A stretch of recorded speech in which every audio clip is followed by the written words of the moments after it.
What's up, everybody, and welcome to another episode of Do You Can Read. And no, I don't read Time. At least I read comics, but I don't read Time. So that's all on me. What's going on, Inkspots? How you doing, homie? Not much. Doing good, man. Doing good. What's up, Miss Good Stuff? Thanks for swinging by. And we got a Christopher John. What's up? Yes, Rising Stars was epic. It's good, good comic books. Hail King Leak, good to see you. What's going on? Let's see. Hang on. I have something for this. So Skull Flying Feline, good to see you, beautiful. Yes, King Leak, we know. What's up, Yucky Gum? So yeah, I'm sitting here reading, Rising Stars, and I look up at the clock. I'm like, oh yeah, I got time. 9:15. I'm like, oh shit, wait, no, this isn't topicless. And I said 9. So yeah, totally my fault. Totally my fault. Got my shows confused. So. Nice. Yeah. So yeah, it's been a long time since I've read the first 6 issues of Rising Stars. Oh yeah, me too. I tried to read it, but I could not find a comic reader that would work with Windows 11. So, oh shit, man. For the first fucking time, this CD, whatever it is, CDX CD display, it's actually working properly for me. It hasn't crashed. Now, there you go. When I go to when I go to share it through whatchamacallit, through StreamYards, we'll see if it actually works. Oh yeah. I tried to do a couple different comic readers, and none of them seem to work with Windows 11. So I got to figure out what to use now. So far, to me, it seems like Windows 11 is dildos. Yeah, so far nothing has worked well with Windows. Like if it ain't brand new, it doesn't want to work with Windows 11. So. Well, of course not, because Windows 11 is it is the God, I hope it doesn't turn out to be like the next Windows 8. Yeah. Yeah. Yeah. But yeah, it sounds, or God, fucking Vista, even worse. Yeah, Vista is horrible, dude. Yeah, Vista was horrible. That's why they had to make Windows 7. And I mean, they kind of skipped Windows 8 and 9 and went to 10. Yeah, and I don't know, Windows, Photoshop, all those programs. I mean, they work fine, but then every time they make it a new one, it's just garbage. It's like, just leave it the fuck alone. It worked good. Leave it alone. Well, see, this is why I have stayed with my version of Photoshop for the last, however many fucking years, man. CS6. Oh yeah, CS6. I can still do everything I need to do so far. I don't have some of the cool new, tricks and whatnot that the new versions have, but I also don't have half the fucking problems that everyone seems to have with them. So. Yeah, I mean, ever since they started updating, the Creative Cloud one, just every time it's a pile of crap. So yeah, I appreciate that, Feline. Thank you. Remind me, hey, this isn't Tuesday. This is a Thursday. So I was like, is there a time? Did the time change again? What's going on? yeah, it did for me. Yes, Vikings blood meat is really fucking good, man. I'm glad you're digging it. Yeah. So yeah, so many different artists on this one. And yeah, I mean the first artist was the best. I mean, I don't know how to say his name. Is it Chow? Yeah, Kiao Cha. Kiao Cha. CHA. He was really fucking good, and I can't really find a lot that he's done besides this. But he was so good. I don't know why he didn't continue on. Maybe he just found some more lucrative work in comics. So. Yeah, that's what I would bet, dude. I'm sure he found something much more lucrative to do, and that's what he did. But I mean, hell, he probably ended up doing storyboards for TV. I mean, you know, Straczynski works in TV, so you know, hey, I know Yeah. this great artist. You know, that's all it takes. Yeah, his work in these first few issues was really fucking good, though. I mean, it's like top notch, David Finch kind of level shit. Just Yep. really good stuff. Well, I mean, David Finch also worked on this book. Did Finch do Yeah. some issues in the book? Oh yeah, he did. Oh wow, crazy. Yeah. Well, you didn't put it in your tweet either. Yeah, I know I didn't. I know I didn't. And I think it was the first Lashley work that I've seen too. Like this might have been one of his first gigs ever. Who? Lashley. Before Ken Lashley? Before he got on the Flash or anything. Maybe. God, I want to say Lashley. No, maybe I'm thinking of Strowman. No, that's Strowman. Yeah. Yeah, this might be. Might be indeed. I just don't remember ever seeing him before. Strowman's amazing too. They're both fucking powerhouses of storytelling, man. Oh yeah. Yeah. He did X-Force, X Factor. Yeah. Yep. Yeah. That. Yeah. I thought that was. I thought that was Ken, but no, that was Strowman. It was Larry. Dude's Larry. Yep. All right. So let's see if this. Let's see if this actually works and doesn't crash on me.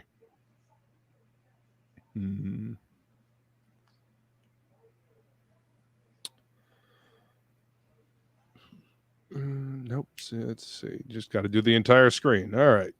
So this entire screen is my vertical screen, and this is entirely for reading comics on. It's great. Yeah, it doesn't really make it any bigger, but there we go. All right.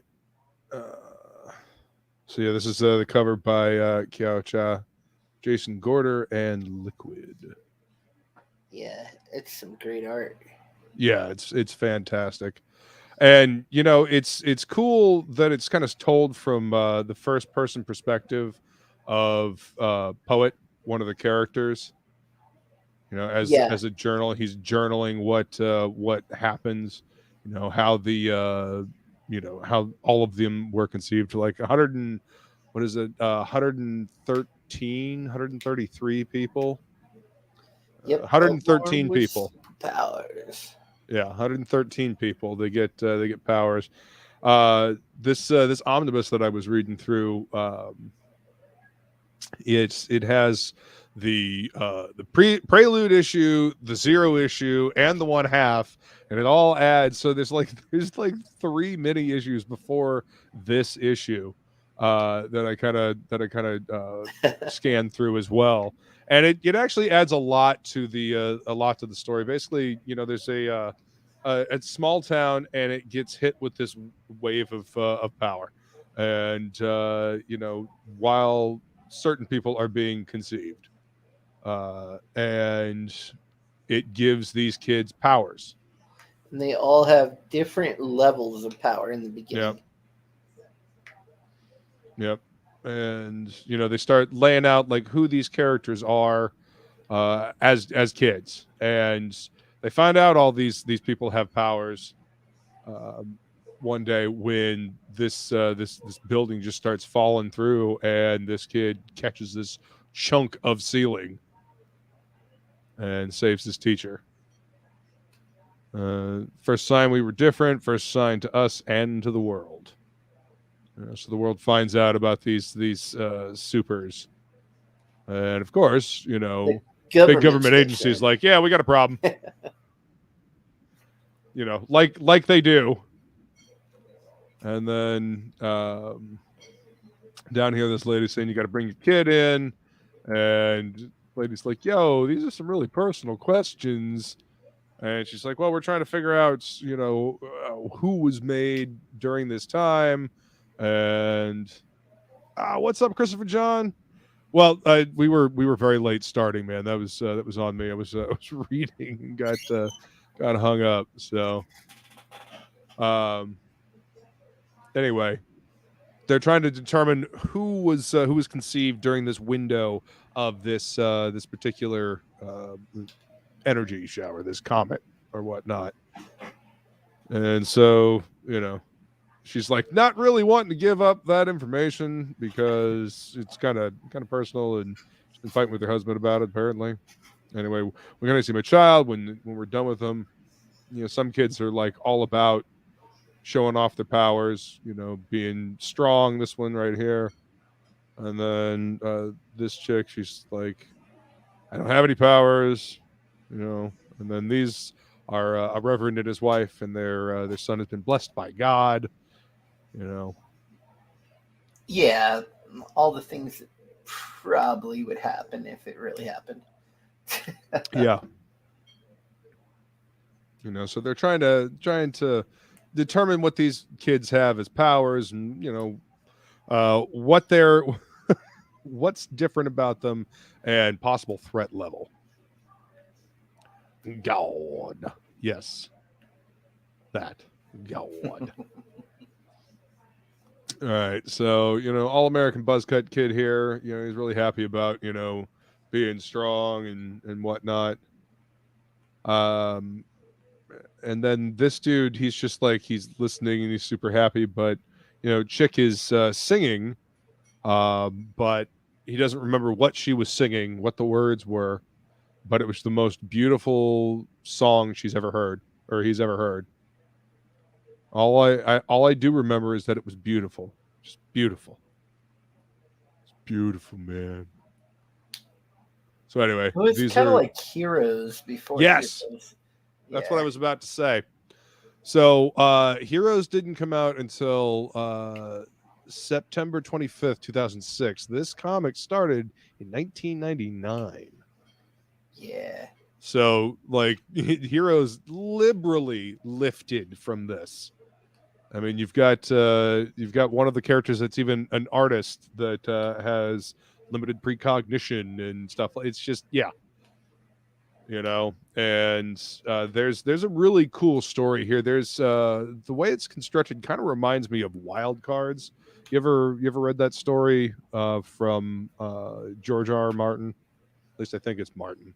But let me see if I can find it. I mean, just the story, and then especially for me, the first couple issues of artwork was just really amazing. Like, next level stuff. So, but then you got Straczynski. I mean, he's such a great writer to begin with. So, yeah, Straczynski's amazing. Really knows how to create a bunch of different characters and wide and varying characters. Okay, so yeah, Wild Cards is a science fiction superhero shared universe of anthology mosaic novels is what they're called. A few solo novels. Basically, this wildcard virus rewrites the DNA and mutates survivors.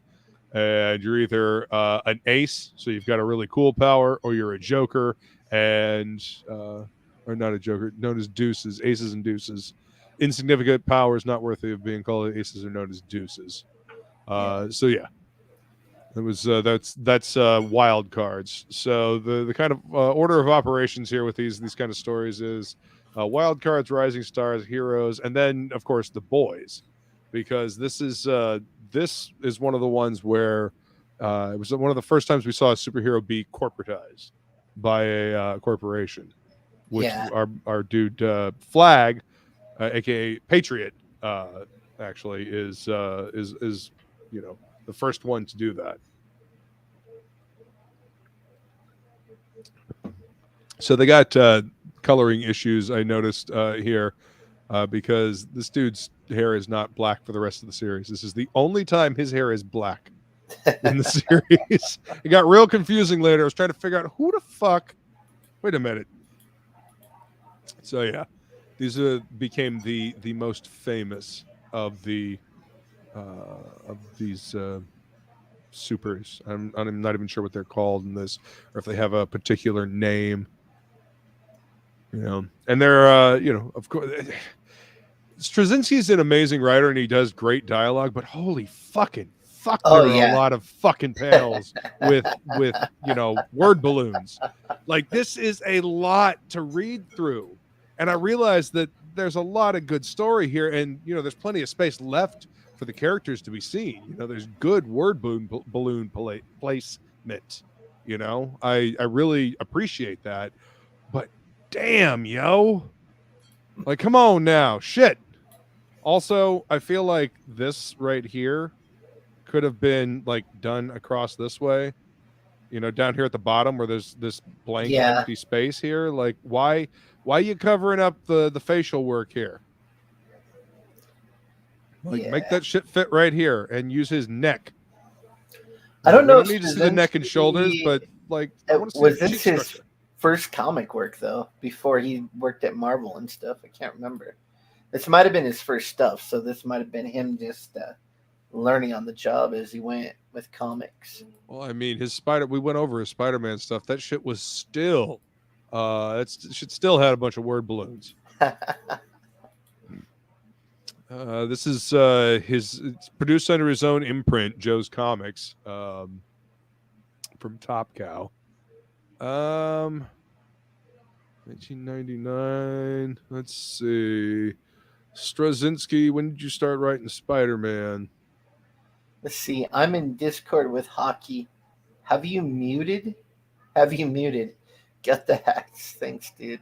You smell like dog anus. Thanks, Jason. Bastard.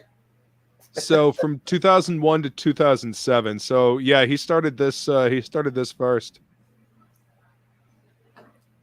Yeah, I mean, just like barely though. Yeah. Yeah. I mean, the story's great, but yeah, he gets a little wordy. Yeah, well, I mean, I will take Straczynski's wordy over Bendis's wordy any day of the week. Yeah, totally. Like, fuck Bendis's wordy. Bendis's wordy says a lot of dumb shit without saying anything at all. At least with all of this, you're getting a lot of character and moving the story forward. Yeah. Yeah, that is a shit ton of dialogue. Yeah, that page is a particular offender. But it's made up for it by awesome shit like this. Yeah. So you got the government collecting all the kids. I mean, it's a voluntary camp that they come to hang out. Yeah, it's voluntary. Yeah. Growing up, my parents called it day camp. So here we have to. So here we have off from school as long as it takes them to figure out what's wrong with us. Yeah. And so, you got the kids interacting, little preacher's kid right here. And this is obviously the, goth kid. But then Lee's not happy being here. Yeah, he got a pedo file in the ranks there. P to the E to the D to the O. And did you miss me? Well, say something. All right, burn. And so he fucking torches the motherfucker. Just lights him on fucking fire. Like nobody really knew what this kid Lee could do. Like they didn't know, they didn't know that he had powers. They weren't sure. They had no idea. They're talking about, I don't know, Matt, maybe they're taking him for more tests this late. Maybe they don't want to be seen. Maybe he's embarrassed because he can't do anything special. Maybe that's why he doesn't like that counselor. He just fucking torches the motherfucker. And damn right. But unfortunately, that made that gave the government the justification they needed to clamp down on everyone harder. Yep. Everything okay? Couldn't be better. Government dude here is like, yep, it's exactly what I wanted, just sooner than I expected. But Lee and his parents fucking took off. He busted out of camp and he took off with his parents. They were on the run. That metal panel is great. I really like the work there. Yeah, I tried to find some more stuff he worked on, but I really couldn't. So Yeah, it's crazy because it feels like from this book he could have been like a really huge star, but he probably chose, like you said, the money over the fame, the comic book fame. Yeah, I'm sure. Oh, so that's what you were reading. Yeah. Oh, cool. I'm glad you got the hats, dude. I hope they fit better than the first one I sent you. Yeah, the last time I sent him hats, they were huge. So he just sent me. He got the proof for our beanies, patches for our beanies finally. nice. So it took a long time. So those will be coming.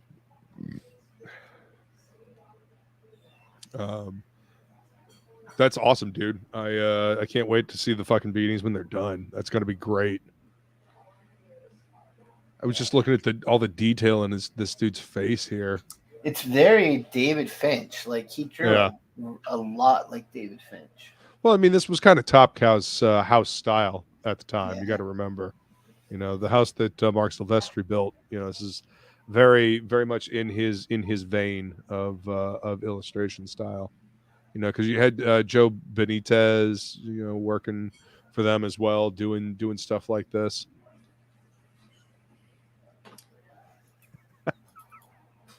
Christopher John says my DMH beanie is a pillowcase. Yeah, the large ones are really large.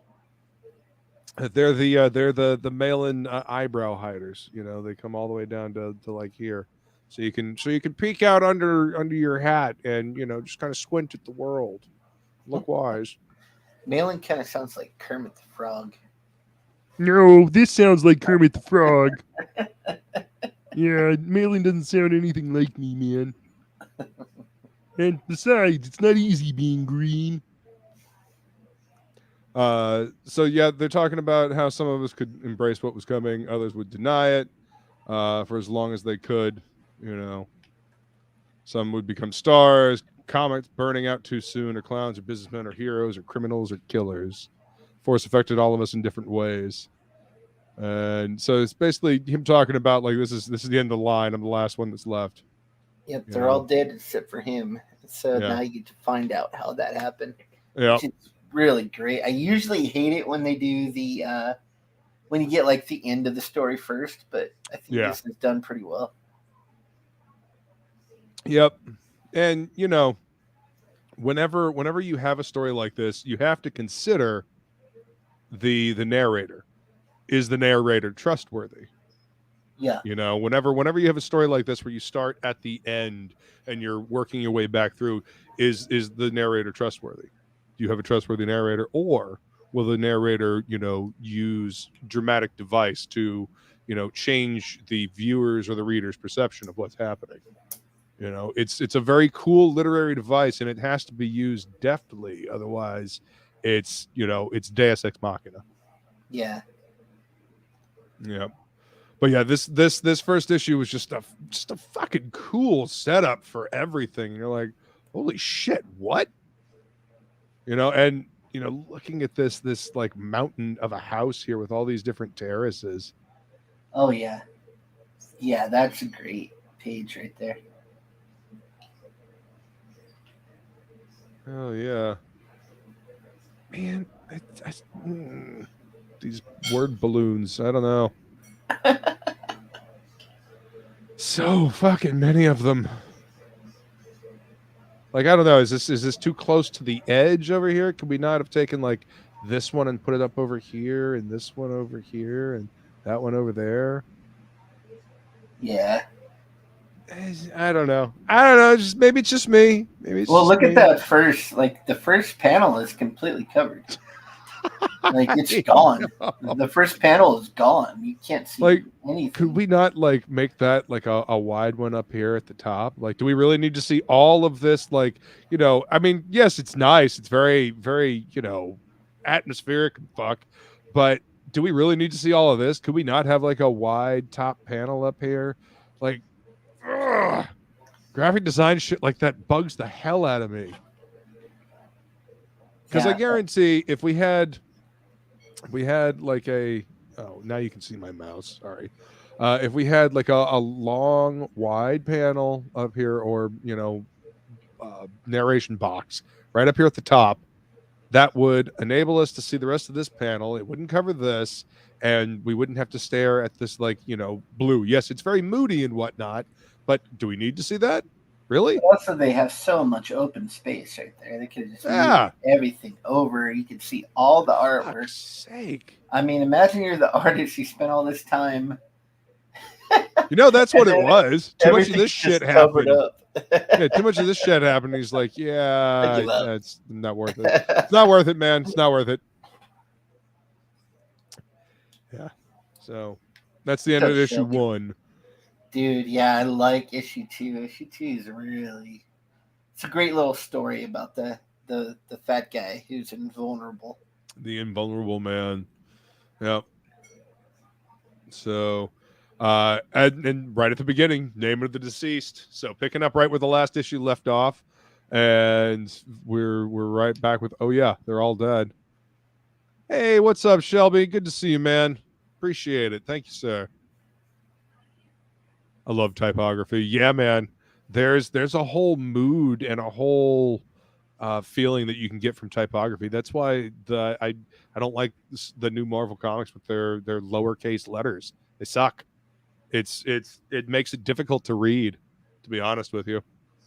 Like the reason why the letters were all caps like this is so they were easier to read. They were easier to you know, it's all the same size. It's easier on the eyes to read across. You know. Yeah, I mean, the panel, whoever puts the fucking word balloons and shit, they didn't do a good job on this book. No, they didn't. Look, even in that second panel, you have this huge open space, but he puts it over on the tree, which makes no sense. It should be up in that other corner where there's plenty of open room.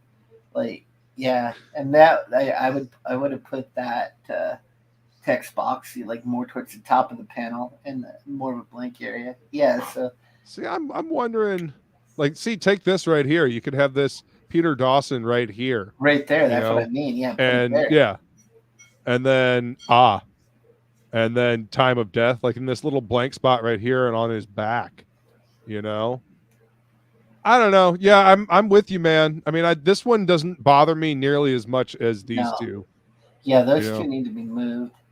Even that one in the last panel there's no need for it to be. Well, I mean, if you're trying to control the narrative flow while you're reading it, I can see why they do that, because they want everything to come down. But I mean, yeah, if this one's right here, your eye's going to go directly across to that one. You're going to miss all of this. It's almost like the letterer had something against the fucking artist or something like that, trying to direct the eye away from the fucking, you know, beautiful artwork. He really was a great artist. Yeah. This is some good shit, man. You know, this is really good, you know, storytelling. So, all right. The story is great too, because you got this character who, it's kind of like it is a really tragic story. It's this guy that's completely invulnerable to harm, but he has no sensation. He can't feel anything. The only thing he can do is taste food. And so he just like overindulges because that's the only thing he has. And so he gets super fat and, you know, and all this and depressed. And he can't be hurt, but he's not super strong. He can't do anything else. He's just invulnerable. That's all. Yeah. See, here's evidence of him trying to play football and, you know, didn't make him any stronger, but he just didn't get hurt when he got rolled over. You know, he tried to be a cop. He tried to be, you know, a highway patrolman, tried to be a bodyguard, tried to be mall security, and they all just could never pass the physical because the only thing he could feel was food, especially when he ate meat. So, you know, he couldn't feel warmth, couldn't feel cold, couldn't feel the touch of another person's skin. Yeah, so he doesn't have sex. He doesn't, all these things, the only thing he has is food. And so basically, he everything that makes you know, being human great, you know, being flesh great. Yeah. So yeah, you can't die. I mean, well, you can die, you as you'll see, but he can't get hurt. It's a physical harm can't happen to him, man. But what good is that? I never thought of that before this book. Like, yeah, what good would invulnerability be if you weren't super strong? Yeah, you just couldn't get hurt, but you lose all your other sensations. Fuck That's that. crazy. Yeah. Shelby says, funny you guys are talking lettering on this book. Absolutely bugged me back in the day how difficult the flow was interrupted. Yep. Food better than feelings. Yeah. Yeah. As any fat kid will tell you. So yeah, nothing ever went well for this guy because he's got issues with authority. But I mean, look at the storytelling here. Dude, look at that the panel's so great, dude.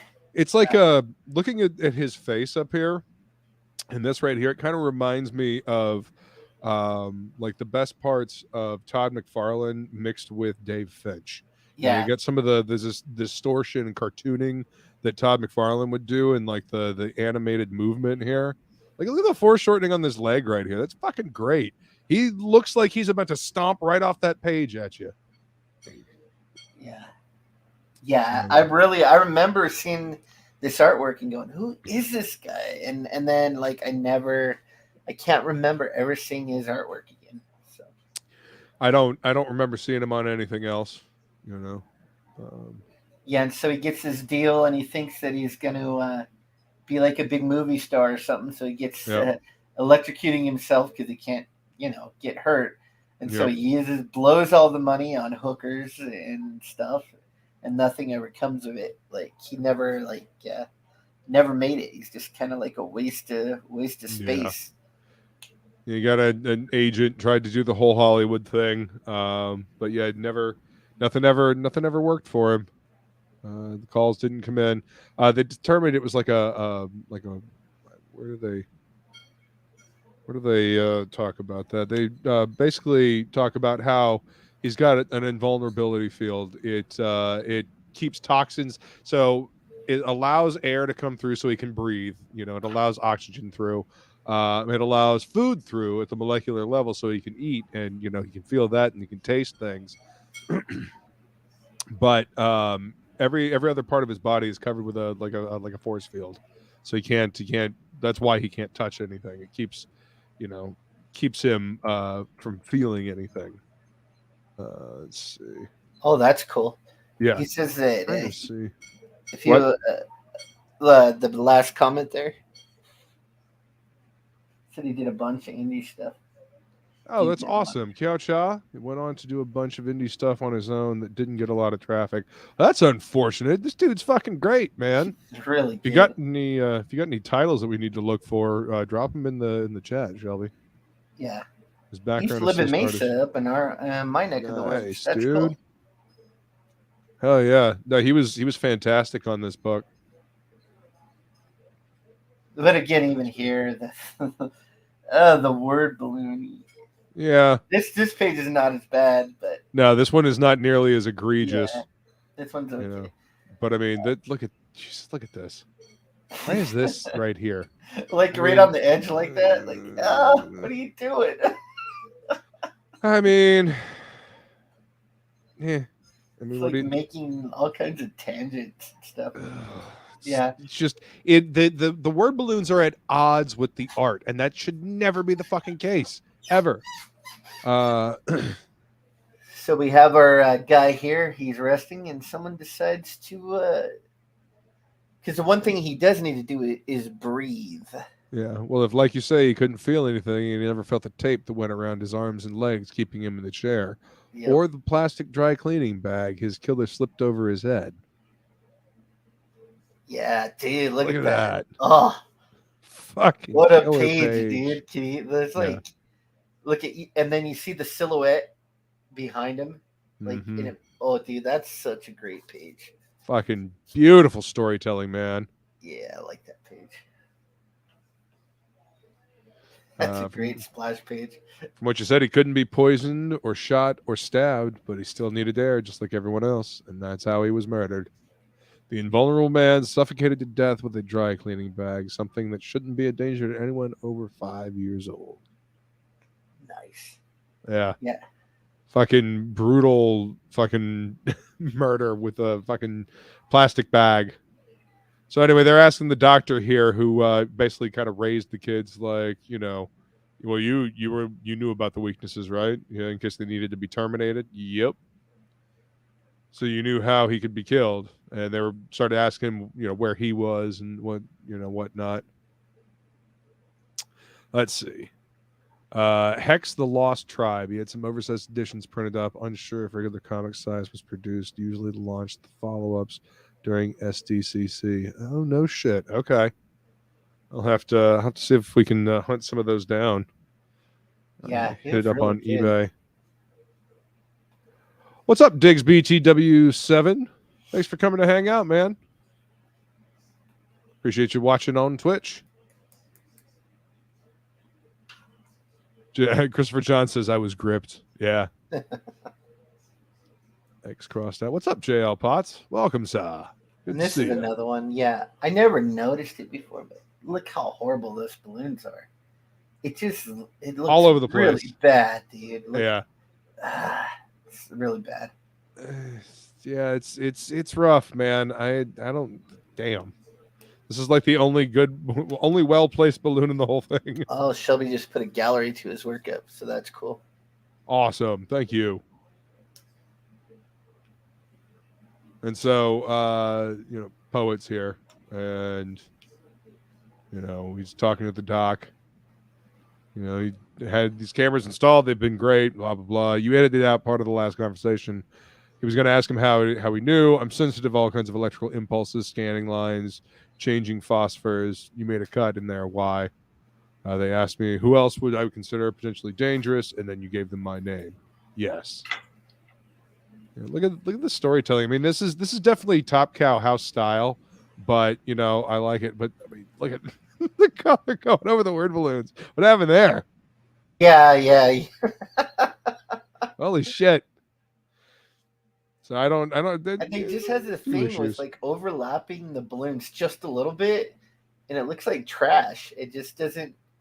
Like you can overlap them when it's like you have someone talking over somebody else, and that makes sense. But just to like overlap just the little edge of them like that, it's garbage. You don't do that. It looks like crap. Yeah, especially when you don't really need to. Yeah, there's no point to it. You know, there's no narrative storytelling there. You know, like I said, like if someone's talking over someone else, you can do that overlap to where it kind of shows that they're talking over them. But why would you do it? I don't know. Yeah, this right here seems so tight, only to bounce back up over here. Why not put these word balloons up here? You know what I mean? In this empty fucking space right here.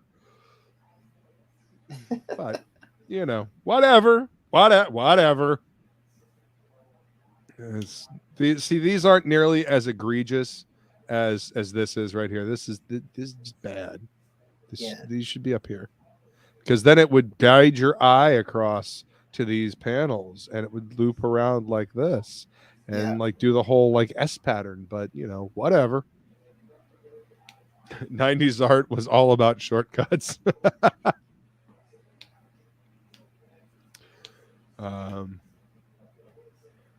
Take the link after the stream. Yeah.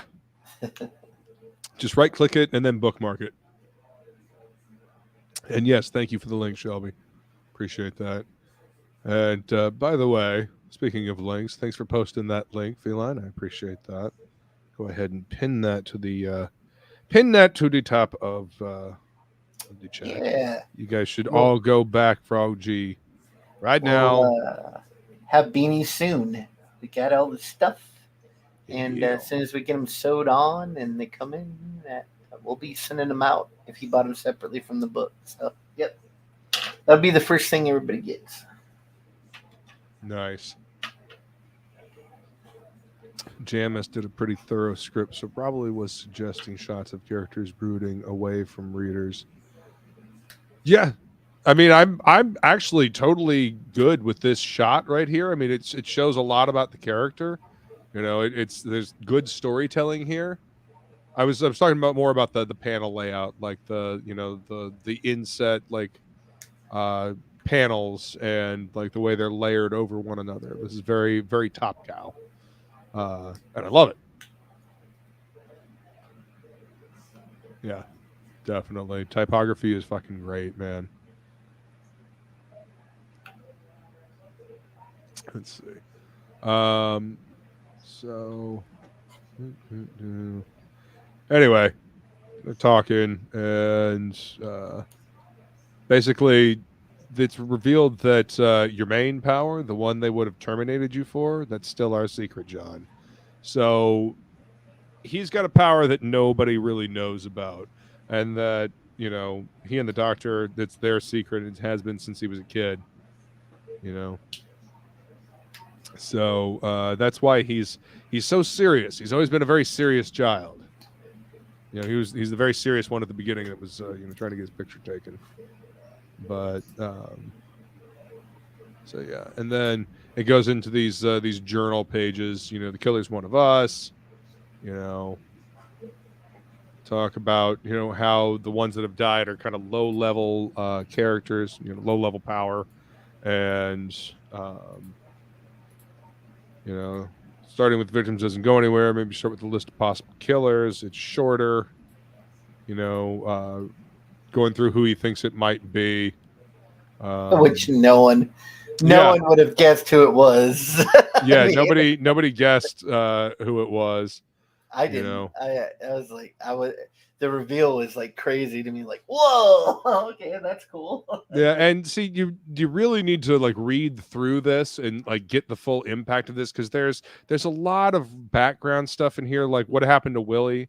You know, they keep talking about that, and they repeat it a couple of times in these issues. You know, so Willie stayed with them, put up with the jokes until he finally couldn't take it anymore. Like he could only float a little bit off the ground, and one day he just started rising into the air, and then he was gone. He just gone. They never found out what happened to him. Some of us chose to believe he kept on going until he found a place where he could be accepted. Others figured he kept rising until he hit the stratosphere, ran out of air, and died up there. That maybe his body's still in orbit somewhere. And then maybe he's been waiting around for a chance to get back at us when no one would be looking. And then there's Lee, but we all know what happened to Lee since it happened on national television. So yeah, all these each one of these issues, you know, building blocks. You know, see our new name soon, because they had to retitle this character. You know, Oh, was Nexus that because Corp. there was already an existing character called that? Was that Yeah, why they had to do Flag, that? owned by Howard Chaykin. That's what I thought. Yeah. Yeah. I kind of remember that whole debacle, and they had to redo it. Yeah. Yeah. Action figure and children's clothing now available at Toys of Plenty and other retail stores. So, yeah. That was a strange cover to me. I remember that cover. Well, this is supposed to be Raven Shadow, or whatever the fuck his copy name is. But yeah, I think cover art by Peter where, Steigerwald. Is this where Lashley took over? I think it is. Let's see. No, Christian Zanzier. Zanzier. Yeah, I knew it. No, Zanier. Yeah, there is no other Z in there. Zanier. Yeah, I think I don't know. He's all right. He wasn't my favorite artist on the book, though. No, I mean, perfectly competent artist. But after you come from those first two issues, I mean, if you pick this up, I could definitely see where you might be a little disappointed. I was. Yeah, I mean, dude's putting in some work, though. I mean, these are good backgrounds. You know, he just doesn't have that same pop that Kiao, you know, had. Yeah, I mean, I think it's like if you listen to EVS, he said something like, anybody can learn how to draw, but only certain people have talent. So it's like anyone can learn how to drive, but not everybody can drive a race car, you know. So Shelby says Kiao went over to draw Witchblade. Bad choice. Oh no. Oh, no. He should have stayed. Sucks. Actually, I don't know if he should. I mean, I don't know how big this book actually got. What's up? Good to see you, Edwin. Welcome, dude. Oh, and we got Devilfly. What's going on, Devilfly? Good to see you, man. And American Comics. Hell. Welcome, everybody. Yeah, I mean, this book went to it finished. It went all the way to the end, 24 issues, you know. Oh, they're just called specials in this reality.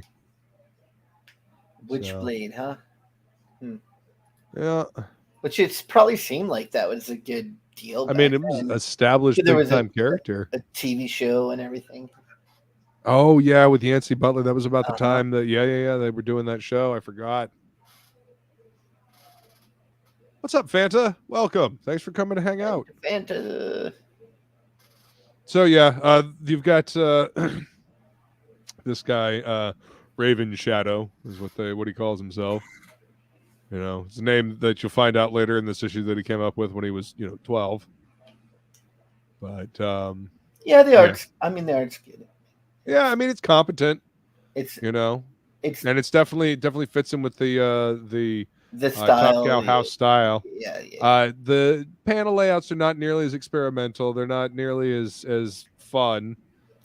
It's missing a little something like that. The other, I think this guy probably is more, or how like a little bit better of an artist, like technically, but the other art just had something that had. There's more cartooning in the other. Yeah. You know what I mean? There's a little more pull and stretch and squeeze on the characters. And I like the render style a little better too. Yeah, there's a lot more heavy blacks in the other style. And he did a lot of hatching. Whereas this is more like going into like Michael Turner kind of style along those lines. Yeah, along those lines. It's not as good, detailed as what I was going to say. It's not as detailed as Turner would render things. But yeah, it's in that style, in that vein. So anyway, they're talking about the billboard here. One of those books though where the writer definitely kept me reading. Yes. And because usually if they would have changed an art team like that in the middle of a book on me, I was gone. I wouldn't have stuck around. But I was very interested in the story and sticking with it. So yeah. Even though he's very wordy. Yeah. And you kind of learn to accommodate that, or don't. I mean, this look at this letterer, just Jesus, faces. Man, just covering everything up. Fucking hell, just cover up the top of his fucking head here. No big deal. We couldn't put anyway. I thought this little word balloon was pretty funny right here. I told Jason I thought it was a stupid name from the start, even if the focus group did like it. I came up with Raymond Shadow all by myself. Of course, I was 12 at the time, and poets like Randy. Yeah, I know. Yeah, so I mean, just little character moments like that, and that I fully believe that this book inspired what's his name to create Heroes. Yeah, and well, if Straczynski can do it, then I can do it on TV and do it better. Sure, buddy. Whatever. Season 1 was good. Season 1 was good. Season 2 had the potential to be good, and then that writer strike happened. Writer strike fucking hacked it off at the knees, and they never fucking recovered from that. Nope, never came back. It was sad too because I loved the season 1, dude. I really liked season 1, and then season 2. I think with the Mexican girl that could like kill people with her eyeballs and like her tears or whatever. And that wasn't very interesting, but like the story development with Siler and stuff was really good. And then, the writer's strike killed that. Completely. Yeah. They had to squash like the second half of the season, like into, I don't know, a third of the episodes to finish it off. So that's why Heroes got kneecapped and it never regained that momentum. But yeah, that first season was good. It was really good. It was well done. JMS jamming 3 minutes of television into 2 pages. Yeah. Yeah. Basically. So Raven Shadow's kind of like, one of the aspects of Batman, I guess. He's kind of an investigator. And he did a bunch of, investigating on Lee, the dude that's constantly on fire. I don't know. I think it was Leak that asked about that sometime back here. But he's always on fire when we see him, But this is him as a kid, and he's on the run with his parents. You know, they didn't have to put up with the bureaucratic crap that the rest of them did, but life was a lot worse for him later. So his dad's like they're in a shitty hotel, as you can tell by the cracks in the wall, and you know, pyrokinetics like you know, Lee. It's not a physical thing. It's a mental thing. So you know, it can be brought on by anything. As a result, the power can manifest itself under subconscious impulse just as easily as it can when it's consciously willed. Anything can set it off: fear, paranoia, excitement, puberty, a dream, or a nightmare. So this kid has a fucking nightmare and basically burns Torches. down the fucking motel with his parents in it. So he accidentally orphans himself. Yeah, I'm still like that. Like the art style is like ranged like vastly on this book because I think you had Lashley on there. You had Brent Anderson, which is like a complete departure from not even close to Top Cow style at all. Yeah. On the later issues, so it's just nuts. What like the artists they went through on this book. Yeah, they had a revolving revolving carousel of artists. You know. Which I like So, Brent Anderson. I think he gets underrated a lot, but he was very good. Like his hatching style and stuff. But he was more classic style. Yeah. So now they're talking about Lee, and you know, he had a big fight with Patriot or Flag or whatever the hell they call. Yeah, they call him Patriot now. You know, they're talking about how, you know, what it was like for him. Could never know coming out of the shadows. He could never come out of the shadows, never face it without facing charges of murder, a trial that could bring the nightmare of persecution back to the rest of us. We had to show them that we were heroes, that we could help people, that we could handle each other, keep our own kind under control. You know, people could sleep nights knowing, you know, this very human story in the midst of all these superpowers. You know, it's these characters and the way they interacted, and you know, the pressure that they were all under to you know, not be instruments of destruction, as it were. Then something changed. This dude ran into this old lady that needed help, and he just wanted to help somebody. You know, wanted to not be a monster. And so she finds out he's homeless. She takes him in. He helps take care of the house. Lived with her for a year. You know, she was a good influence on him. You know, neighbors said he did good things and took care of her, took care of the house. He had been up all morning this one day, and he was exhausted. You know, and she decided to surprise him and go get some cake and ice cream from the store. And she gets jumped by some hoods. And, you know, they want money or whatever. It turns out she only had $20 in her purse. You know, don't know why she didn't give it up. People apparently were staring out the window and saw what was happening. Were too scared to do anything about it. So he goes on a fucking rampage. I like that page right there. Yeah, that's a good page. Yeah, look at him all like flaming right there. Yeah. Well, there's really good storytelling right here too. You know, not even really using panels, just using, you know, body shapes and, you know, other you know, fire shapes and smoke shapes to like break up the different things, and it kind of makes a collage feel. You know, you see this happening in a montage. You know, I love stuff like that. Yeah, good coloring too. Yeah, it works good. That's a good page. This is actually kind of cool too. I like this. Yeah, you know, they're shooting at him, and like the bullets are just melting before they hit him. Before they get to him. Yeah, it's because he's got this nimbus of heat around him.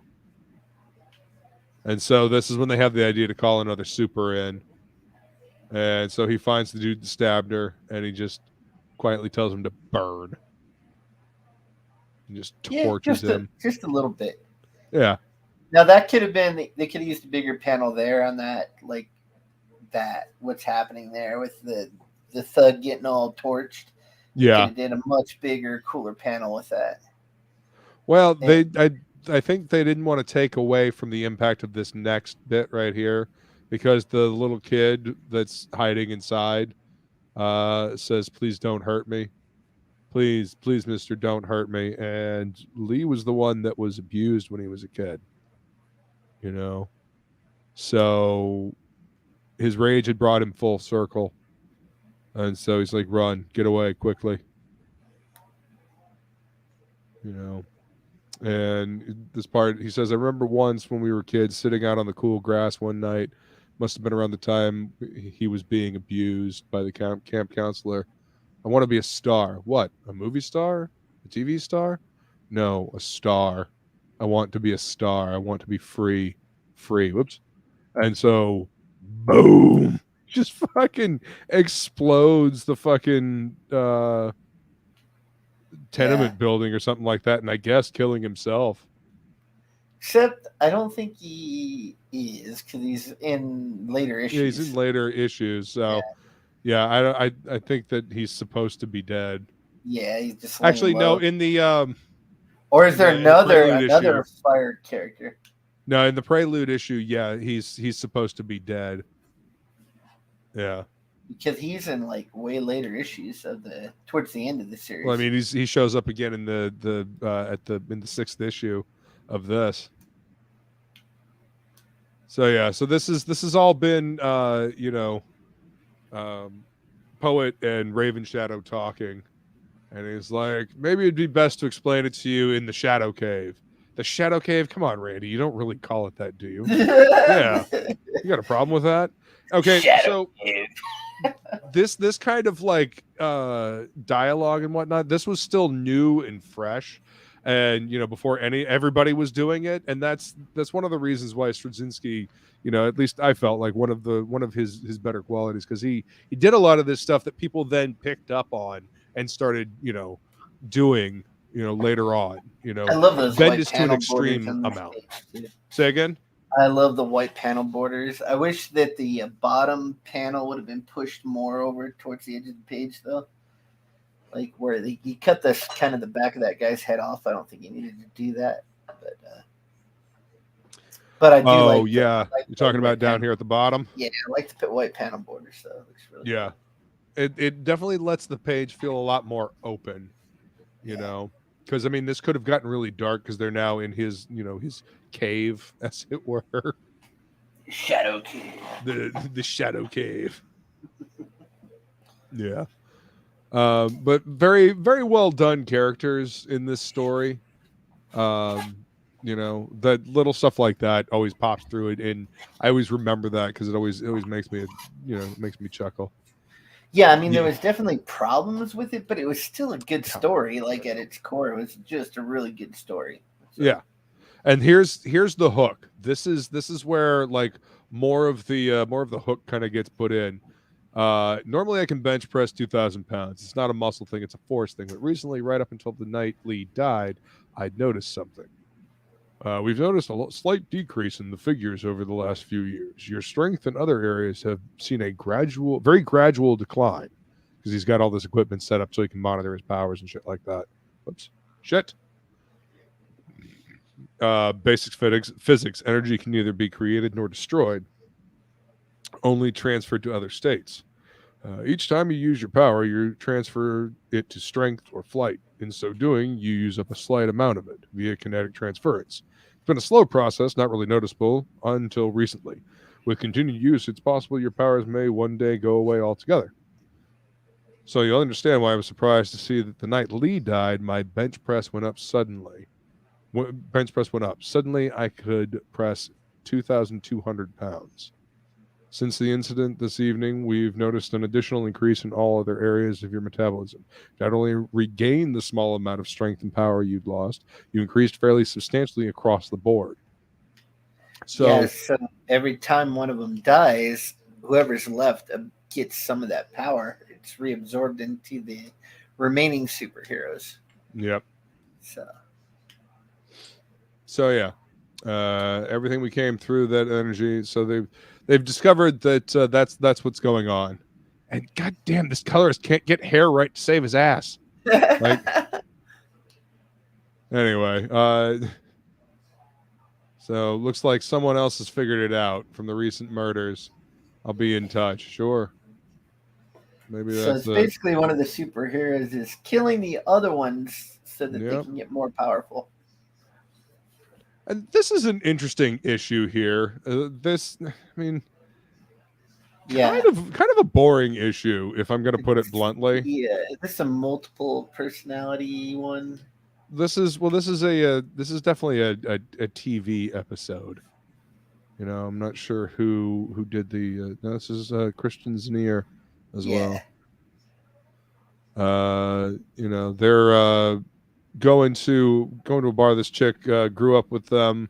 She's got her book and Peterson specials. You know, Peterson special. I like it. Sounds like a sandwich. So yeah, this chick went to school with them, grew up with them, was during the same time period, but she never developed powers. But she talks about all of her memories of Matthew Bright, who could fly and he was strong. He was the super athlete. And what's up, Jeremy? What's up, Jeremy? Good to see you, man. Yeah, it talks about how his dad, when his dad died, he kind of lost it, and he couldn't be a cop like his dad because he was special. So he took off and got a fake ID and went through training and all that and became a cop.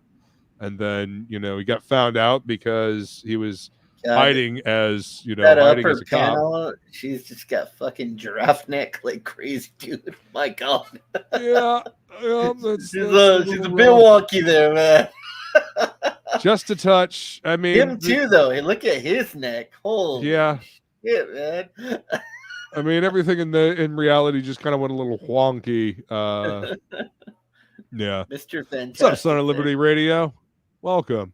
Straczynski was a great writer once. Yeah, totally.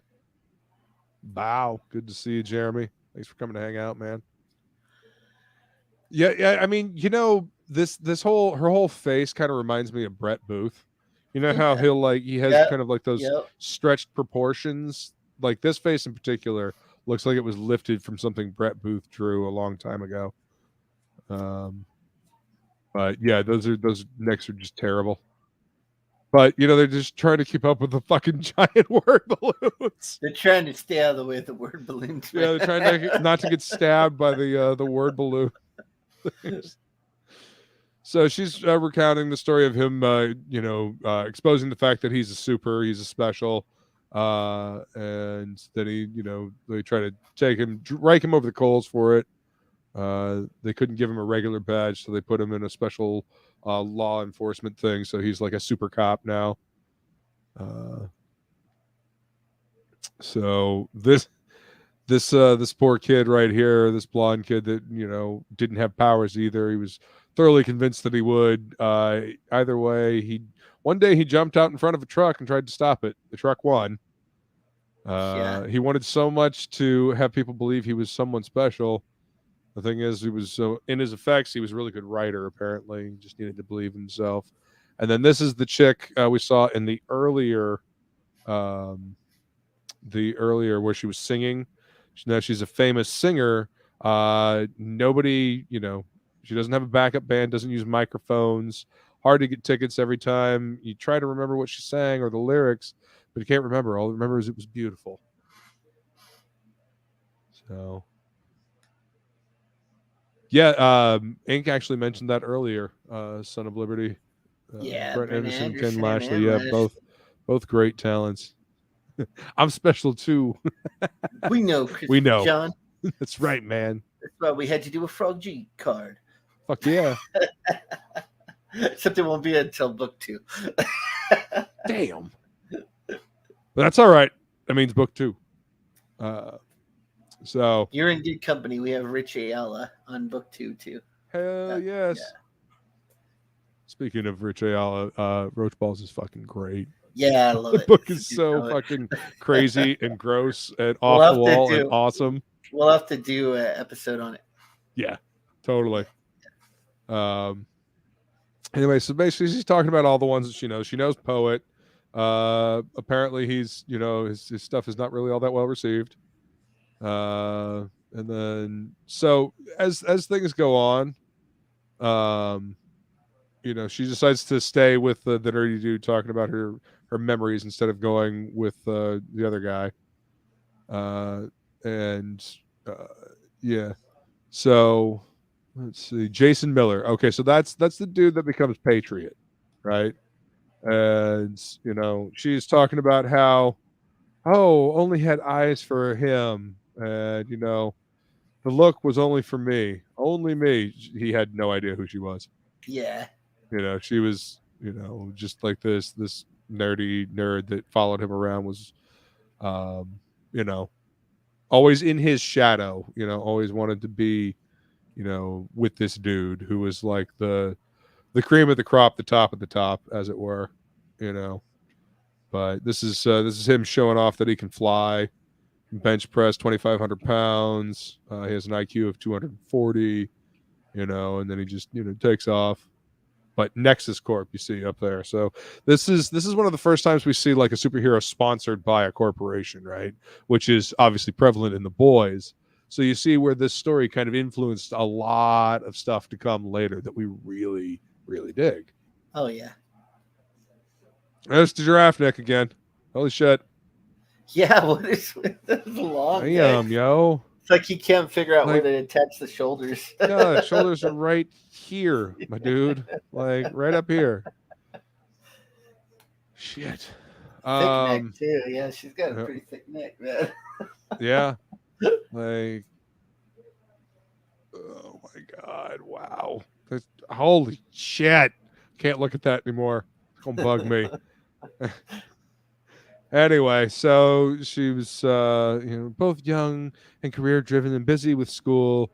Nah, she just had a crush on him, went to go bring him notes from a class, and found him in bed with, his blonde chick that, he's always with, which, she should have expected. So anyway, this chick is kind of like, been a little bit of a, I guess, kind of a groupie or something like that. I hate to call her that, but she's a little delusional, Yeah. She's a little nuts, making up stories to make herself feel better. And she was, she's showing she was an outcast. Let's see.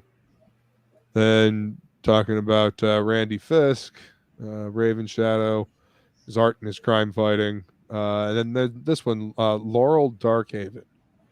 It may be better not to know. She was telekinetic, could move things with her mind, but never anything big. Only small things. Everybody figured it was a pretty useless power. She disappeared a few years ago. Word is she got recruited by the intelligence community. I asked one of the others why they'd pick her, since her ability was only to affect very small objects. He said the carotid artery is a very small object. If you could pinch it closed with just a thought, you could shut down the blood en route to the brain. I don't like to think about it much. Yeah, she became an assassin. That's yeah. Crazy. So, just little things like that, little touches like that. I always found really fucking cool in this book. And then you have the super religious guy whose parents want to put him up, and then he turned out to be gay, which was back then that was a big thing to have a gay superhero. Yeah. Well, I mean, it's a plus paying off the religious thing. Yeah. Yeah, I don't know when they reveal that in this thing, but again, that's another something that got revealed, that got used in The Boys, especially the TV show. I don't remember so much in the comic, but the TV show, one of the religious superheroes was all about like the orgy island, and oh yeah. the little the boys, it was all about dudes. So this you got to remember, this is 1999, 2000. Nobody's seen anything like this before. This is different. This is, it's I don't know. It's definitely a lot different than everything else that was out at the time. It's kind of done right too. It's not a character that's gay for strictly just like he's gay, deal with it. No, like it's an actual element of the story. It works. It's like thoughtful writing. It's instead part of of his character, not a his gimmick. entire character. Yeah. And it has impacts on where his story goes.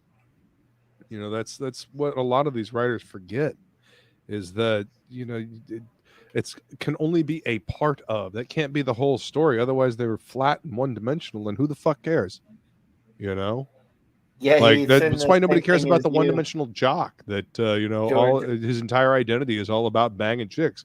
Okay, that's great. What else you got? If that's it, fuck off. You're boring. Yep. He's talking about those wild card novels too. There in that comment. Yeah, I mentioned that earlier. Yeah. Superpowered Flash that George R. R. Martin did with his Wild Cards novels. Yeah. Oh, see, I never really read Booster Gold back in the day. Never been much of a I liked Blue Beetle's costume, but I never liked the character. I always thought it's such a great. It's kind of like Moon Knight, such a great costume, but never really liked the character. But the costume is a great costume. So. Yeah, totally. Kevin McGuire doing facial expressions. His facial expressions are, second to none. That dude, his characters can act. Yeah. Yeah. Yeah, Wanted is another really good story. Like the right up until the end. The ending of Wanted left me a little just unhappy. I just thought that was the ending of it was kind of a cop out, but the rest of that story was good. I mean, that's one we should probably add to the list. I don't know if we've added that one yet.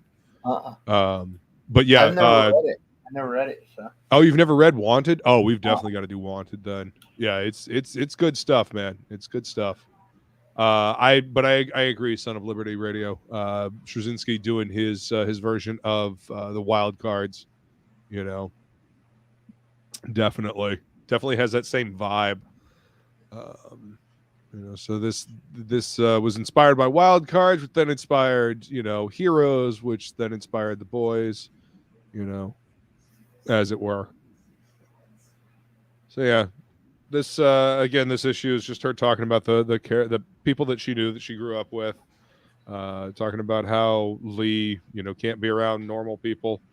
Just Pyre is what he goes by. Yeah, that's a great name too. It's I a like that fucking name. great name, especially for his power. It's a great name for a villain. Yeah. Yeah. I mean, Lee's not even really a villain. He's not a bad person. No, he's not, and he does like later in the series where he's burning the poppy fields and stuff. That's cool, man. He's a conflicted character. Yeah. He's real. And then we got a story about this creeper dude here, and I kind of like this panel layout. This use of graphical elements to showcase. I mean, it jazzes up what is kind of what otherwise could be a boring page, Yeah, I wish you would have spent a little more time on the figure, but it's yeah. I mean, I wish we could have had more of a full body figure of her, and little snippets of him. I mean, I would have done this page a lot differently, but I do appreciate the graphical elements to try to jazz it up. Even if he kept that layout, he could have done a lot more with that circular panel, with the bushes, and especially just the character. The character is not very well drawn or rendered. But these guys are on deadlines. Yeah. Yeah. Deadlines are a fucking killer, man. And there's not a whole lot of time to put a lot of thought into, and I don't know, workmanship, draftsmanship. The deadlines are get tighter and tighter and tighter, and you want to be able to work on something to give it the proper time, but you ain't got time because it needs to be fucking scanned in and out the door fucking yesterday. Yeah, he's talking about Quesada and Palmati, and when they launched Ash. Ash is that's on our list. I believe Ash is on it. Yeah, Ash is on our list as well. I've actually never read Ash. I have a couple of them, but I've never read it. I never read it either. I flipped through the artwork, and I always liked the artwork. So Oh yeah. Quesada was a great artist. I wish he would have stayed an artist and not went corporate. But again, you need that money. Well, and that's the thing about Quesada's run at as EIC. He brought a lot of cool shit in and did a lot of cool shit. What cheeses me about the whole thing is that he kind of left Jimmy to fucking hang. Yeah. Like part of the reason why Marvel Knights was so successful was the collaboration between Jimmy and Joe Quesada. Yeah.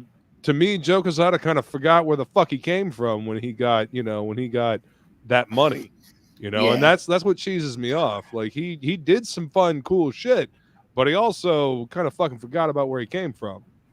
I mean, ain't nothing to Jimmy. Jimmy went and did his own thing, and he was one of the early adopters of crowdfunding. Yeah. But yeah, did he Quesada marry lost a lot of Amanda respect Connor? in my Is book married for to that. Jimmy? Say what now? Is he married to Amanda Connor? Oh yeah, they've been together for a long time, man. Yeah. They're so fucking cute together too. It's ridiculous. She's a great artist. I always liked her. What did she do with Gate Crashers? Mm-hmm. I liked her art style on that book. Oh yeah. She's got a dude. We've got to do the Pro. You would love the Pro's Pro. great. Yeah, I like. Okay, you've read the Pro. Yeah, it's good. Yeah, Garth Ennis, Amanda Connor, and then Jimmy Palmiotti doing the inks. I mean, it's so weird that she did a book book like that because she's such a cutesy artist, and then to do a book. Oh, like it works so well though because she does dirty, cute, awesome. Yeah, we definitely got to do that book, man. Yeah. For anybody that doesn't know, the Pro is a hooker that gets superpowers because an alien makes a bet with his a friend of his or an underling or whatever that anybody can be a superhero just as long as they have powers. It's very simple simple premise, but it's really fucking good. Yeah, really fucking good. Peter Palmiotti's awesome. Yeah, he's a great artist and a great inker. Yeah, they're both good peeps. Jimmy actually helped revitalize him and Justin Gray. They helped revitalize fucking Jonah Hex. Oh, really? Part of the reason why Jonah Hex got a fucking movie is because they did so well with the comic. Yeah, and then they didn't even consult them on the fucking film. Like, that was one of the most low budget ass movies ever, man. Jonah Hex has never had the ability to talk to the dead before, but whatever. Yeah. So anyway, this page is about this creepy fucker that has a strange ability where he could merge his thoughts with the thoughts of anyone within a 20-foot radius of him. He could he'd go comatose, and what they saw, he saw. What they felt, he felt, and he could even make them do things and not remember it afterward. I always suspected that he was using his abilities in ways he shouldn't have, but I guess we all had to forgive him when it all went bad.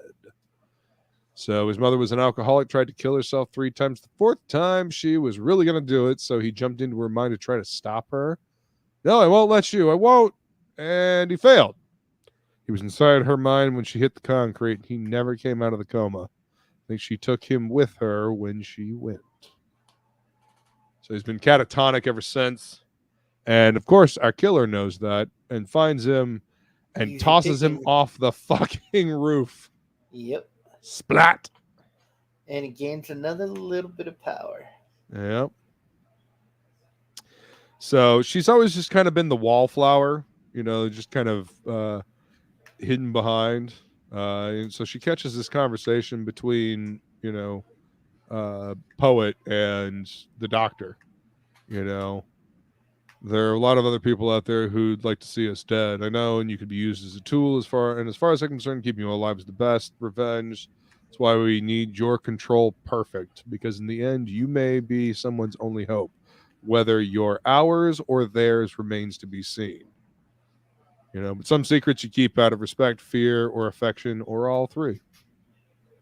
So now this part I didn't quite get right here. Like, does she see like the best in everybody? Because he transfers from looking like this guy right here to this guy. You know what I mean? Like I don't. like she's delusional or something. Yeah, or oh no, everybody looks like Jason. To her. Yeah. She's a nutball. Yeah. All right, so they're talking, and he had just asked her if she would like to she go out. brings dead shit back to life. Yep. Oh, and they How do make you know you don't have any powers? Shit later on in the book. Yep. And so this poor cat gets hit by the car, and so she puts hands on it, and she's like, "Poor little kitty, good night." And the cat comes back to life. So, like, even the people that didn't really have powers before are starting to get powers. Yeah, because it was so latent. Yeah. Yep. So as people die, everybody's getting stronger. This was a fucking great issue. Oh yeah. Like this issue was really fucking good. This was actually probably my favorite of the first 6. And that good cover. Like Zanier is I think Zanier is starting to pick up a little bit of a rhythm. Yeah. Starting to catch up and starting to lean into this. The Joe Lansdale and Tim Truman. Tim Truman's always fucking great, dude. I love his stuff. But yeah, John Simon, what he calls himself, poet. So he's investigating. He's coming to talk to Clarence Mack. Didn't have any obvious abilities. His powers were hidden even from us for a long time. He was a dream walker. He could enter into anyone's dreams or nightmares, become a natural part of their dreamscape. Later on, he got a degree in psychology, used his dream walking ability to help people, mainly kids, work through their problems. I really like this layout because you can read this first one up here, and then you can read down this, and then this, or you can read this one, then this one, then this one, then this one. You can zigzag back and forth. Yeah. Lionel Zerb's abilities were also subtle, but he didn't understand that at first. We thought he didn't like talking to us. Turns out he just liked talking to the recently dead more than he liked talking to us. He could see and hear anyone who had died in the last few days as long as their residual energy lingered in the area. Word is something happened to him during one of his conversations. After that, he bought a house where nobody had died, far away from any cemeteries. Didn't work too many dead, I guess. He never goes out if he can avoid it. To this day, none of us knows why. Both could see into a kind of netherworld. Both could have information on our killer. I didn't know which to talk to. But circumstances have a way of making these kind of decisions for you. I've established contact. Relax your mind. That's it. Just like that. Just like that. This whole fucking issue is so well done. Like I think I really feel like the artist Zanier did a good job on this one. Yeah, I think he was just getting the hang of it right before they replaced him with someone else. Yeah. Like getting a groove on this. Clarence, John, how have you been? Good. You? Fine. Good. How's the writing going? Fine. Good. Really? And then he shows him a fucking memory of him like getting rejected. And then he breaks a bunch of lamps. So little character moments. That doesn't feel rushed when you're reading this. It doesn't feel, and you see this in the background here. Like I didn't notice that on my first read through today. Oh yeah. Yeah. About the murders. Oh, I'd rather not talk about it.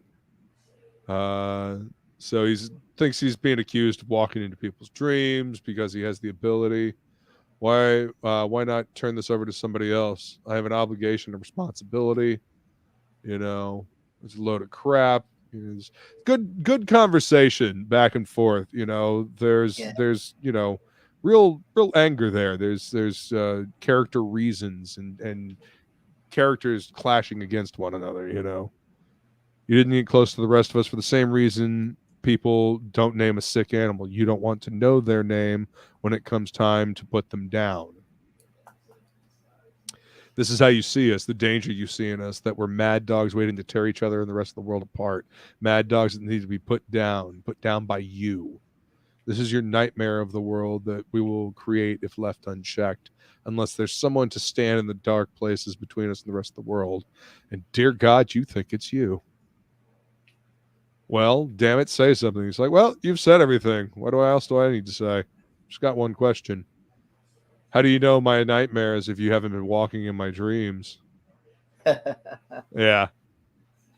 You know. Isn't he he's dead, isn't he? Well, see, that's the thing. Yeah. You see this The whole storm in the time. background, it keeps getting closer and closer, and he Yeah. keeps trying to shift the conversation, you'll notice. I love the way this issue is laid out story-wise and you know, art, you know. It starts talking about Chandra, and it also gives more, you know, information about characters. We learn more about characters through other characters, you know, kind of naturally builds because they were all in the same school This together. is the Sixth Sense issue. Yeah, basically. Exactly. So he tells John, poet here, that Chandra, the most beautiful woman in the world, whenever anybody looks at her, between modeling contracts, magazine covers, and whatnot, she's in Beverly Hills with the most powerful and wealthiest man in the world. Everyone's got to wear a mask so she can see his face. She's in love with him.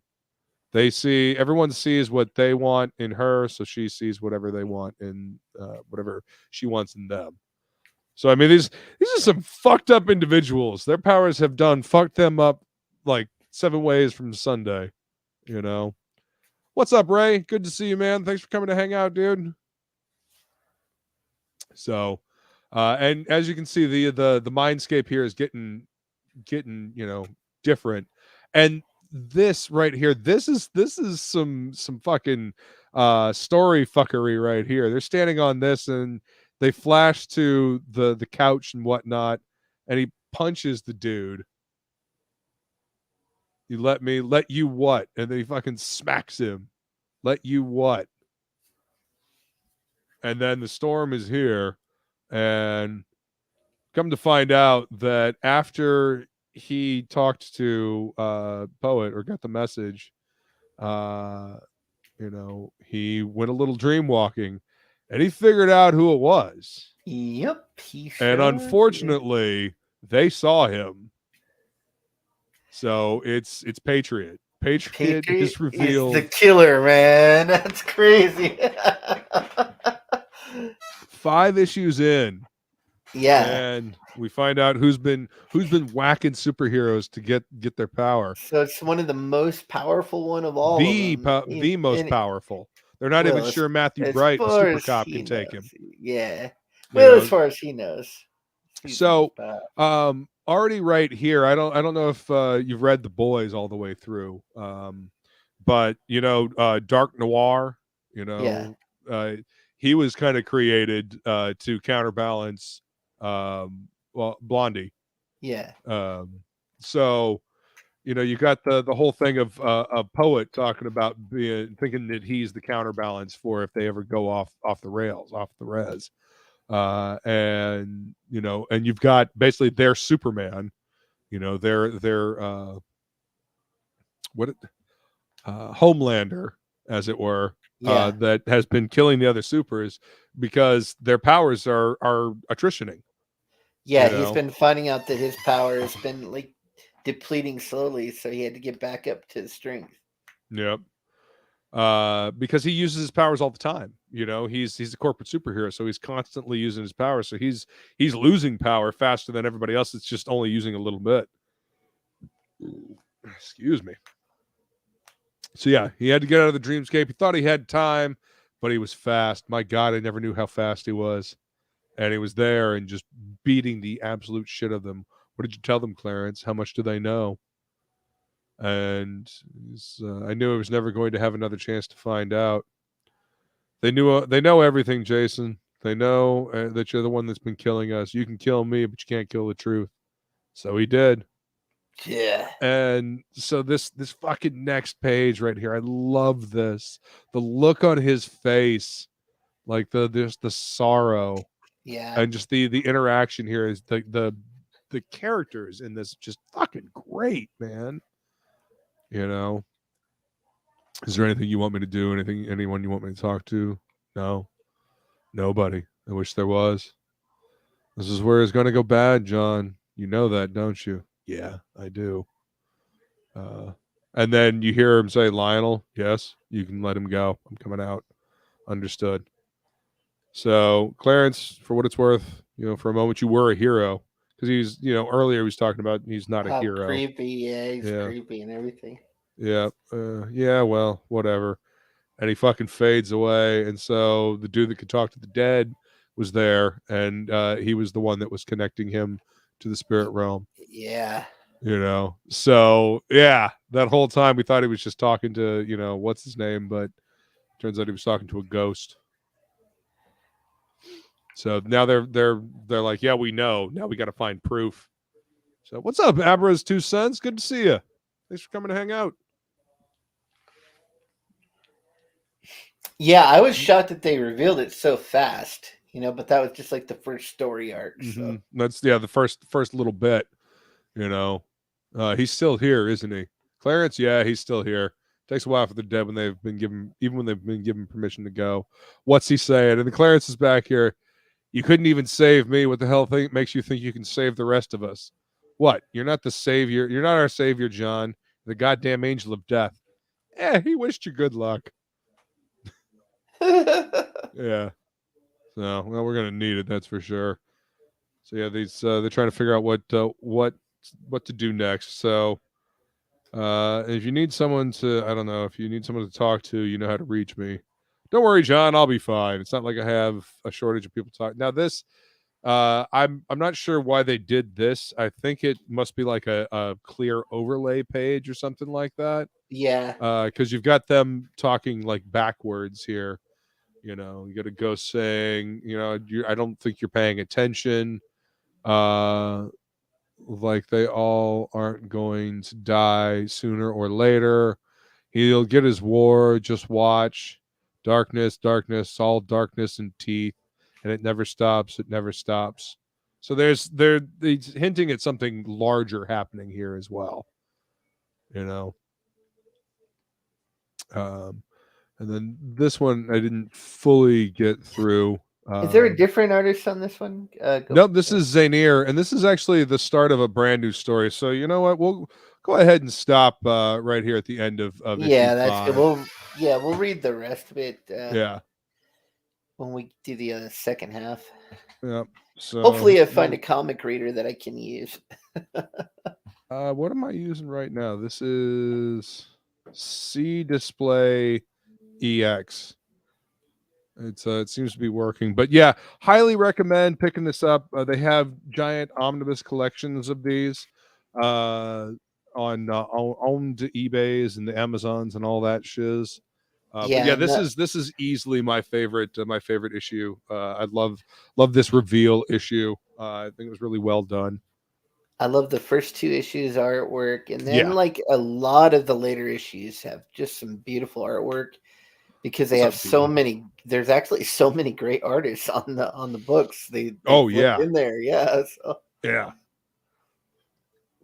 an amazing roster of artists. I did use actually. Comics Mate says I use Comic Rack and it's pretty good. Yeah, they did. They discontinued Comic Rack. Oh, fucking course they did. Yeah, you can't download it anymore.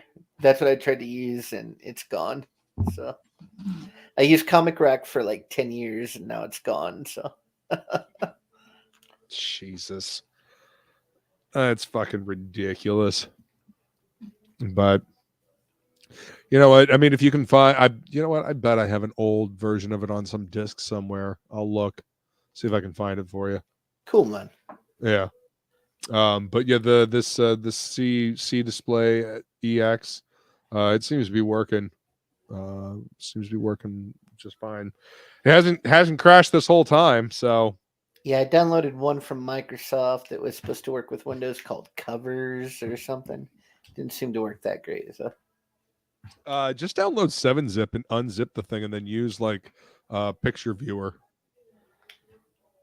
Oh yeah. Unzip it in the JPEGs.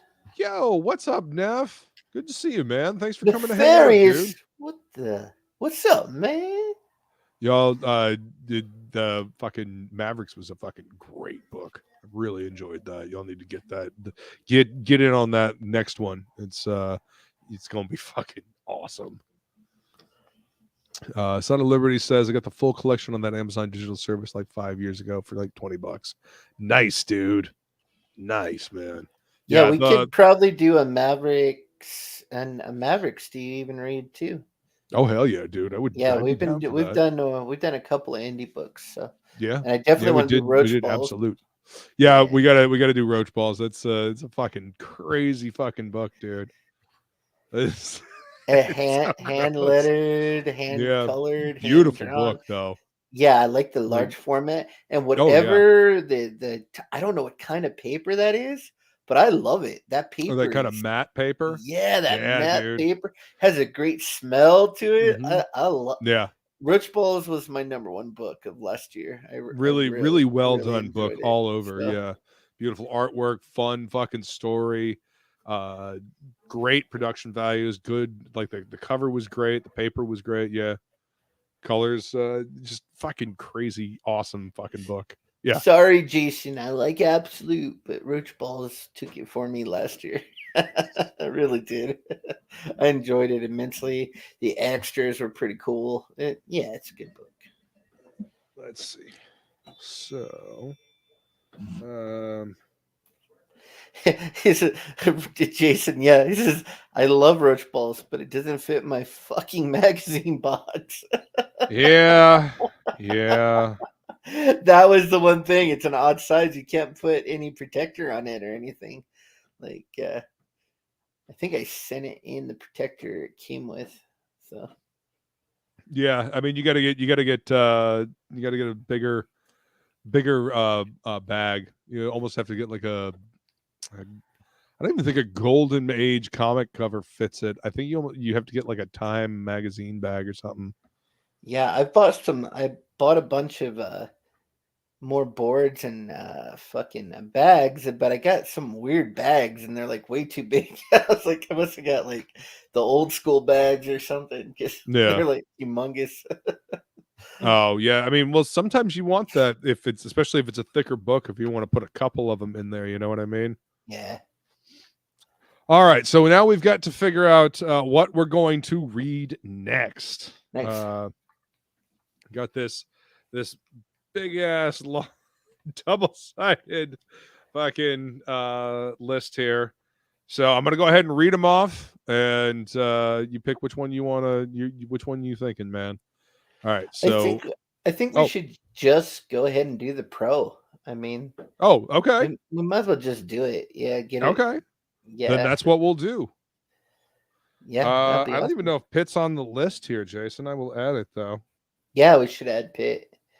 I have all the physical, like all the original Pitts. So I've got a few of them. I don't have all of them. I think I got all of them, but some of them are in not great shape. So nice. Yeah. All right. Then yeah. Looks like the next book we're gonna do is the Pro. Fucking love that book, man. Let me see. And let me go ahead and grab this to link. be confused with Super Pro. Yeah. No. The Pro. Dude, I had like 5 copies of Super Pro, like all the different covers and everything. I was like, back then they would make you think a book's gonna be worth all kinds of money. Oh yeah, well I mean it's Super the wording that they use, of course. You know. I remember, and I liked Zen Intergalactic Ninja, and I think he should bring that back. I think that would be a hit if he brought that back. But there might be somebody else that owns that with him. So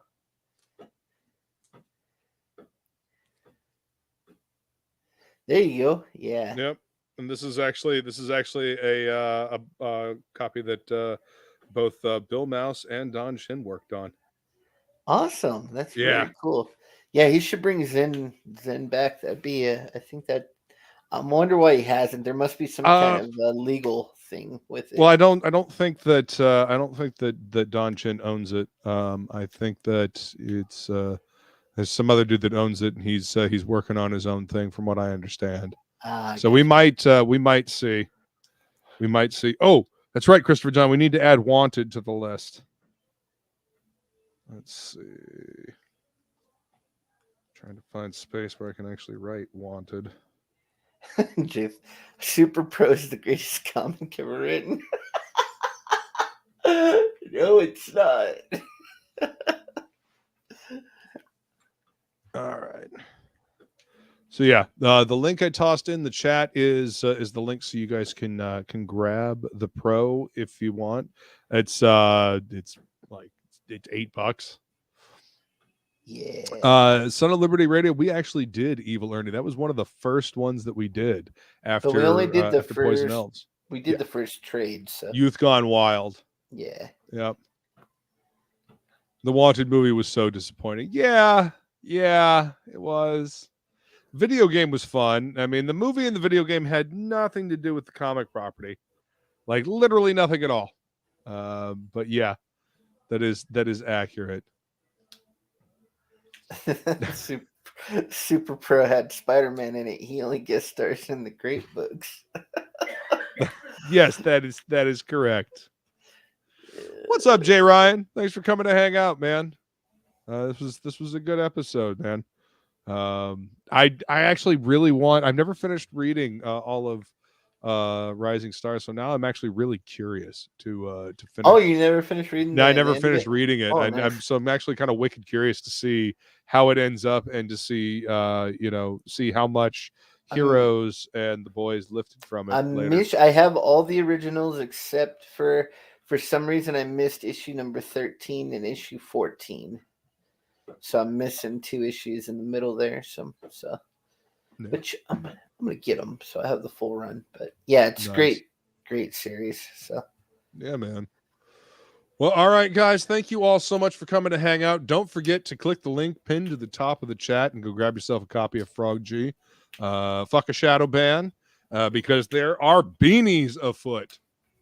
So go back to the campaign, get yourself a beanie, get yourself a book, and all the cool shit. You'll get a free trading card with every order that our man DeathMetalHero drew, and I'm done coloring it. And, all those cards are going to be going to print pretty soon. We're waiting for the patches for the beanies, so the beanies will go out pretty soon too. So hell yeah, we're moving along. We're going to get back in full throttle now that the holidays are over, and we're going to try to get that book knocked out early if possible. So yeah, you'll be seeing a bunch of work from it coming real soon here.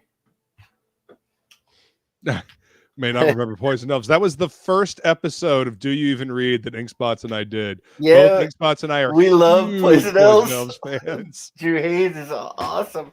Hell yeah, man. Love Poison Elves. And I would definitely be down to like do the second half of Poison Elves. That's actually one of the lines on here. It's I'll even show you. It says Poison Elves second half. Yeah, we gotta do Head Lopper too. Head Lopper's great. Yep. Yeah, but keep suggesting them, man. Love that stuff. That's one of the reasons why we do this show. You know, keep suggesting stuff. Yeah, Flying Felines, right. I hate Poison Elves. She hates Poison Elves? Yeah. No, what? She's being facetious. I absolutely love that book. It's one of my favorite books of all time, and it's probably my favorite indie book of all time. You know, his art is so great, man. I love his artwork. It's the scratchy, gritty style I like. Oh, and it's so indie comics. It's fucking wonderful. He just did his own thing and did it his way. He'll just have pages of handwriting, like he'll just write the story like a whole page, full illustrations in there. Very cool. Yeah, absolutely. So we'll get to doing the second half of that at some point.